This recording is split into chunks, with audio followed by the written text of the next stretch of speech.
बच्चों, हमने हमारे पिछले चैप्टर में वायु प्रदूषण के बारे में पढ़ा था। आज हम जल प्रदूषण के बारे में पढ़ने जा रहे हैं। हम जानते हैं कि जल जो है हमारे जीवन का मुख्य आधार है, जीव द्रव्य का भी मुख्य अंश है और विभिन्न उपापचय क्रियाओं के लिए एक उपयुक्त माध्यम है।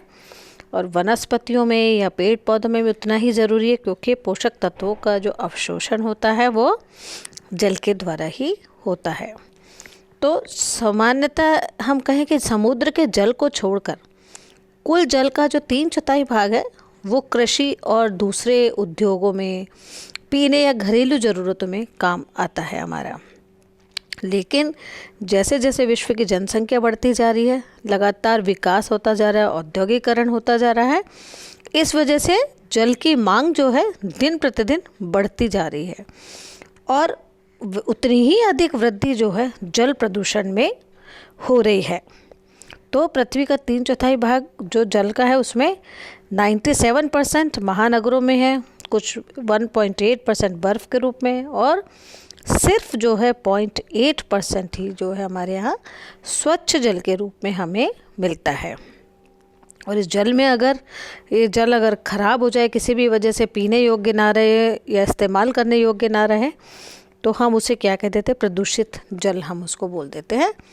तो जल में किसी कार्बनिक या अकार्बनिक यौगिकों का उस मात्रा में एकत्रित होना जिससे जल के भौतिक, रासायनिक या जैविक गुण प्रभावित हों और जल उपभोग के योग्य ना रहे या उपयोग के योग्य ना रहे, उसे हम क्या कह देते हैं? जल प्रदूषण कह देते हैं। जल प्रदूषण के जो है हम इसको प्रकारों में बांट देते हैं। मुख्य रूप से 3 श्रेणियों में जो है हम इसको रख सकते हैं। फिजिकल यानी भौतिक, और केमिकल रासायनिक, और बायोलॉजिकल। 3 श्रेणियां जो है हमने इसमें रखती हैं। फिजिकल भौतिक यानी अगर भौतिक कारक यानी तापीय प्रदूषण अगर हम कहें, गंध, टेस्ट, स्वाद और गंध, रंग, झाग, सस्पेंडेड पार्टिकल यानी निलंबित जो है अपद्रव्य है या कोलाइडी अपद्रव्य है, और अपशिष्ट है। इसी तरीके से रासायनिक की हम बात करें, अगर जल में प्राकृतिक रूप से अनेक जो है कार्बनिक और अकार्बनिक रसायन मिल जाते हैं, जिससे कि जल जो है रासायनिक रूप से प्रदूषित हो जाता है। बायोलॉजिकल फैक्टर अगर हम कहें, जैविक जो है कारक, तो जैविक कारक में कुछ जो है हमारे या तो मृत पशु इसमें मिल जाते हैं, या फिर जो हमारे माइक्रो ऑर्गेनिजम्स है, जो सूक्ष्म जीवाणु है, वायरस हैं, अगर वो मिल जाते हैं जिससे जल जो है दूषित हो जाता है, तो वो बायोलॉजिकल कारक जो है हो जाते हैं। अब एक एक करके हम थोड़ा थोड़ा इनके बारे में पढ़ेंगे। फिजिकल अगर हम कहें पॉल्यूशन, फिजिकल पॉल्यूशन भौतिक प्रदूषण। तो भौतिक प्रदूषण क्या है कि प्रदूषण का मुख्य संबंध किससे है? भौतिक कारकों से है। जैसे कि हमने कहा कि थर्मल यानी तापीय अगर कारक जो है, जैसे हम कहें कि अनेक जो है औद्योगिक जितनी भी इकाइयाँ इंडस्ट्रियल यूनिट्स हैं, ये इंडस्ट्रियल यूनिट्स जो है अपने कूलिंग के लिए यानी शीतलन के लिए जो है जल का उपयोग किया जाता है इनमें, और फिर उस जल को पुनः जल स्रोतों में छोड़ दिया जाता है, जिससे क्या होता है? जल का तापक्रम बढ़ जाता है, और इस तापक्रम के बढ़ने से जल में जो होने वाली रासायनिक क्रियाएं हैं इनकी जो है दर बढ़ जाती है, और इनमें अपशिष्टों का जो है संग्रह हो जाता है, जिससे कि ऑक्सीजन की मात्रा कम हो जाती है, और इसमें रहने वाले जो जलीय जीवन है वो जो है इससे प्रभावित हो जाता है। फिर अगर हम कहें कि इनऑर्गेनिक कारक यानी कि तापीय प्रदूषण। फिर है टेस्ट और स्मेल यानी स्वाद और गंध। अगर जल के जो है स्वाद अगर ख़राब होता है या उसमें से कुछ स्मेल अगर आने लग जाती है, तो वो जल क्या है? हमारे पीने योग्य नहीं रहता है। इसी तरीके से क्या है? कलर की बात अगर हम करें, तो अपशिष्ट और कुछ अगर उसके अंदर अपशिष्ट पदार्थ मिले हुए हैं या वो जल अगर प्रदूषित है तो उस वजह से जल का रंग जो है कैसा हो जाता है, ब्राउन हो जाता है, भूरा हो जाता है, ब्लैक हो जाता है या फिर पीला पीला जो है रंग हो जाता है। जल के अंदर अगर झाग पाए जाते हैं, अगर प्योर जल शुद्ध जल जो होता है कैसा होता है, झाग रहित होता है, लेकिन अगर इस जल के अंदर झाग मिल जाते हैं तो ये जल जो है पीने योग्य नहीं रहता, आपकी हेल्थ को जो है नुकसान कर सकता है। जल में अगर कुछ सस्पेंडेड पार्टिकल्स हैं, यानी कुछ जो है इसमें निलंबित जो है वेस्टेज हैं या फिर कोलाइडल जो है पार्टिकल्स हैं कि जिन वे कण, इन कणों को जो है, इसके अंदर कण जो ये पाए जा रहे हैं जल में, इन कणों को जो है हम छान करके जो है इनको अलग कर सकते हैं। फिर हम बात करते हैं किसकी, केमिकल पोल्यूशन यानी रासायनिक जो है प्रदूषण। तो रासायनिक प्रदूषण के अंदर कि जब प्राकृतिक जल में अनेक कार्बनिक और अकार्बनिक रसायन मिल जाते हैं तो जल को हम क्या कह देते हैं कि रासायनिक रूप से जो है प्रदूषित हो गया है। कि ऑर्गेनिक, अगर हम कहें ऑर्गेनिक पॉल्यूशन कि मुख्य रूप से जो है जल के अंदर क्या है, कार्बनिक प्रदूषण, जैसे कि हमने कहा कि हाइड्रोकार्बन्स हैं, कॉपर है, फॉस्फोरस के, इनके क्या है कंपाउंड, यौगिक जो है इनके, और फिर इसमें कुछ कार्बोहाइड्रेट्स, प्रोटीन्स, फैट, कुछ अपमार्जक, इनके वसा अपमार्जक, फिनॉल, कार्बन मोनोऑक्साइड, ये सब जो है इनके अंदर कार्बनिक प्रदूषण के रूप में पाए जाते हैं, प्रदूषक के रूप में पाए जाते हैं। और इनका जो है जल में ऑक्सीकरण होने के कारण जल में क्या करते हैं, ऑक्सीजन की मात्रा को जो है ये कम कर देते हैं। और ऑक्सीजन की मात्रा कम होती क्या है, जलीय जीवन जो है प्रभावित होने लग जाता है। फिर ऑर्गेनिक के बाद हम कहें इनऑर्गेनिक। इनऑर्गेनिक में एसिड और बेस, अम्ल और क्षार, जल में जो है पाए जाने वाले मुख्य कार्बनिक जो है प्रदूषक, अम्ल और क्षार भी जो है इनके अंदर पाए जाते हैं। अम्ल और क्षार, ये जो है अम्ल और क्षार है, विभिन्न उद्योग हैं जैसे या फिर प्रयोगशालाओं में हैं, उनमें आपको जानते ही हैं कि अम्ल H2SO4 है, HCl है, HNO3 है। इसी तरीके से क्षार NaOH, KOH, NH4OH, ये सभी जो है प्रदूषक के रूप में जल के अंदर अगर पाए जा रहे हैं तो जल जो है इनसे निकलने वाला जो है जो ये एसिड और बेस है इंडस्ट्री से और लैब से, इनकी वजह से जल जो है क्या है प्रदूषित हो जाता है। फिर सॉल्युबल सॉल्ट्स, घुलित जो है लवण जो है, घुलित लवण विभिन्न स्रोत के द्वारा अगर जल के अंदर सोडियम है, potassium, calcium, magnesium, manganese, iron, copper, zinc, और ये सब जो हैं निरंतर जो है मिलते रहते हैं। और इन पदार्थों की जो मात्रा है अगर एक निश्चित सांद्रता से अधिक हो जाए तो जल क्या हो जाता है, प्रदूषित हो जाता है, इन घुलित जो है लवणों की वजह से भी। इनसॉल्युबल सॉल्ट अगर हम कहें, घुलित लवण जो है ये भी, इनकी वजह से भी जो है जल थोड़ा सा गंदला या धुंधला या प्रदूषित जो है हो जाता है।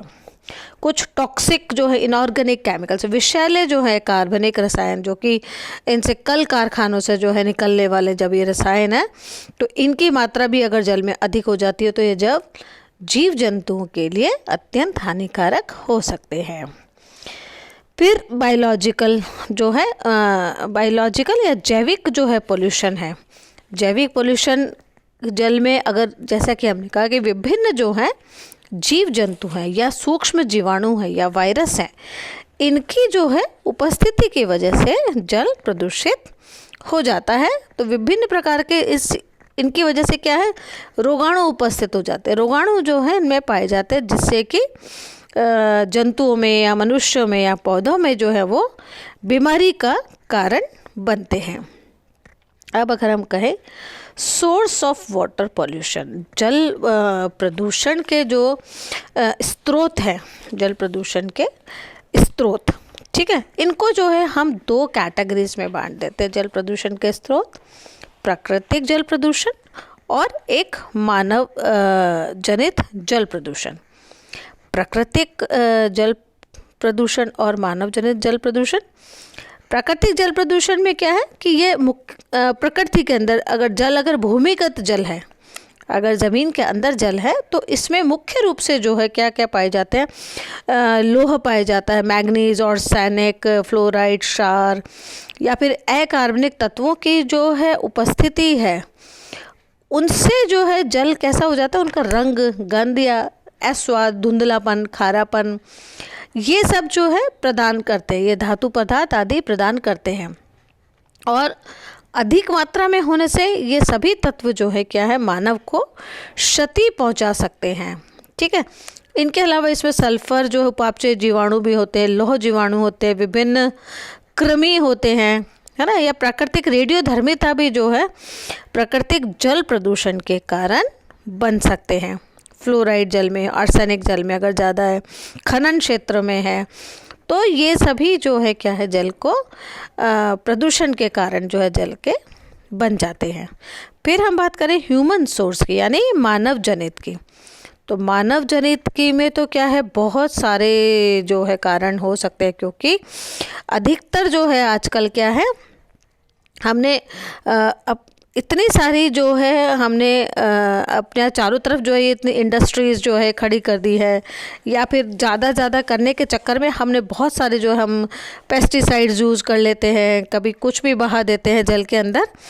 ठीक है, घरेलू जो है हमारे हाउस होल्ड डिटर्जेंट्स हैं, ये सब चीज़ें जो है, इन सब की वजह से जो है जल जो है हमारा काफ़ी प्रदूषित हो जाता है। जिसमें हमने कहा जैसे इंडस्ट्रियल वेस्ट, कारखानों से निकलने वाला जो है अपशिष्ट, जो है औद्योगिक अपशिष्ट जिसको हम कहें, तो कई तरह की जो इंडस्ट्रीज़ हैं हमारी, वस्त्र इंडस्ट्री है, जूट मिल है, चीनी मिल है, रसायन उद्योग है, प्लास्टिक उद्योग है, और उर्वरक जैसे बनते हैं जहाँ पर खाद वाले जो कारखाने हैं, डेयरी उद्योग है।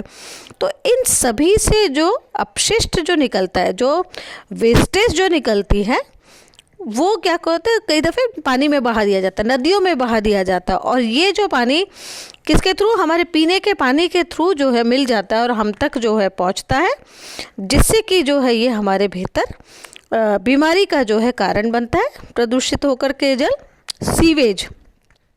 सीवेज यानी बाहर जो निकलते हैं हमारे जितने भी जो है कार्बनिक पदार्थ, जो जिसमें सूक्ष्म जो है जीवाणु उत्पन्न हो जाते हैं। सीवेज लाइन मिल जाती है, कई दफ़े हम कहते हैं ना कि सीवेज लाइन मिल गई है हमारी, उससे पानी जो है गंदला आ रहा है। कई दफ़े बहुत सारे प्रदर्शन होते हैं कि पानी गंदा आ रहा है, हमारी जो है ये अपशिष्ट वाली जो है लाइन मिल गई है पानी की लाइन से। तो इस वजह से भी जो है हमारे जल के अंदर जो है बहुत सारा प्रदूषण हो जाता है, बीमारियां जो है हम तक इससे पहुंच जाती हैं। फिर हाउस होल्ड डिटर्जेंट्स अगर हम कहें, घरेलू जो है हम जितनी भी जो है घरेलू कचरा जो है, जैसे हमारी जनसंख्या जैसे जैसे बढ़ती जा रही है, उसी तरीके से हमारे घर में जो है वेस्टेज सामान हमारा बहुत ज़्यादा हो जाता है। और यह जो हमारे घरेलू कचरा जो है हमारा हो जाता है, ये मुख्यतः क्या है, सड़े गले जितने भी या तो पदार्थ हैं, कूड़ा करकट है जो है, और इसके अलावा सबसे बड़ी बात कि नहाने धोने का साबुन युक्त जो जल है हमारा, सफाई के लिए या धुलाई के लिए जो साबुन है, ये सभी जो है पानी नालियों के द्वारा जो है किस में मिल जाता है, ये जल स्रोतों के अंदर जो है हमारे उसमें मिल जाता है। और ये क्या काम करता है, हम तक पहुंचता है, वो पानी हम तक पहुंचता है और हमारे भीतर जो है कुछ एबनॉर्मलिटीज़ जो है क्रिएट कर देता है, हमें बीमार कर देता है। दिल्ली में जैसे है ना, इतना नालों का पानी, हम जैसे यमुना जो है बीच में बहुत गंदगी हो गई थी यमुना, तो वहाँ पर जो है कई सारे तकरीबन 17 नालों द्वारा कितना 130 टन जो विषैला कचरा प्रतिदिन यमुना में गिरता है। तो आप सोच सकते हैं कितना जो है वहाँ पे यमुना का जल जो है प्रदूषित है।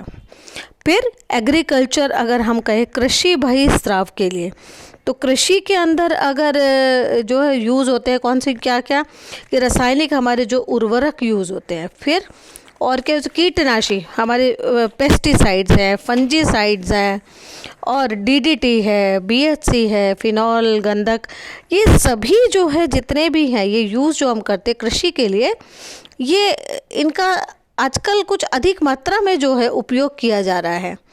और ये पदार्थ भी वर्षा के साथ जो क्या है जल के वर्षा के जल के साथ बह करके जल स्रोतों के अंदर चले जाते हैं और उनमें मिल जाते हैं।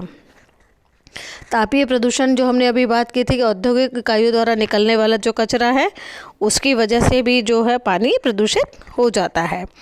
फिर ऑयल पोल्यूशन हमारा तैलीय जो प्रदूषण है कि अधिकतर जलयान जो हैं या तेल वाहक जो जहाज़ है जो समुद्र में जो है चलते हैं उनसे भी जो है प्रतिवर्ष कितना 1,00,000 टन जो है तैलीय पदार्थ समुद्रों में मिल जाता है। जैसे हमारे समुद्र के अंदर जो प्रजातियां रह रही है, जो जीव जंतु रह रहे हैं, वो जो है क्या हो जाते हैं, उनकी मृत्यु भी हो सकती है, उन्हें नुकसान पहुंचता है, वो सरवाइव नहीं कर पाते हैं। ठीक है। फिर वेस्ट डिस्पोजेबल इंडस्ट्रीज से जो हमारा वेस्ट निकलता है उस पर रसायन पाए जाते हैं जो कि बह करके मिल जाते हैं, जैसे हमने कहा अभी। फिर फ्लो ऑफ डेड बॉडीज़, कई दफ़े क्या होता है मृत्यु होने पर कुछ हम कभी एनिमल्स को भी जो है ऐसे पानी में बहा देते हैं। पहले कुछ में ऐसा रिवाज भी होता था कि गंगा जी में जो है बहा के आ जाते हैं या कहीं और। तो फ्लो ऑफ डेड बॉडीज़, इनसे भी जो है नदियों में जो बहा दिया जाता, पवित्र नदियों में जो हमारे इनको बहा दिया जाता है मृत शरीर को, तो इनके सड़ने से भी जो है जल जो है प्रदूषित हो जाता है। खनन क्रिया, हमने जैसा खनन क्षेत्रों से होकर गुजरने वाला जो जल है उसकी वजह से भी जो है जल का क्या है प्रदूषित हो जाता है। फिर परमाणु रेडियो एक्टिव सब्सटेंसेस, यानी अगर रेडियोधर्मिता से है ना, रेडियोधर्मी जो पदार्थ हैं उनका उपयोग आजकल हम क्या करते हैं, ऊर्जा के उपयोग के लिए हम इनको रेडियोधर्मी पदार्थों का उपयोग ऊर्जा के उत्पादन के लिए हम इनका उपयोग करते हैं। तो यह नाभिकीय जो संयंत्र हैं हमारे, उनमें भी जो है शीतलन के लिए बाहरी जल का प्रयोग किया जाता है और उसके बाद निकलने वाले ये जो रेडियो एक्टिव पदार्थ हैं वो इसमें घुल करके इसे क्या कर देते हैं, पॉल्यूटेट कर देते हैं, प्रदूषित कर देते हैं।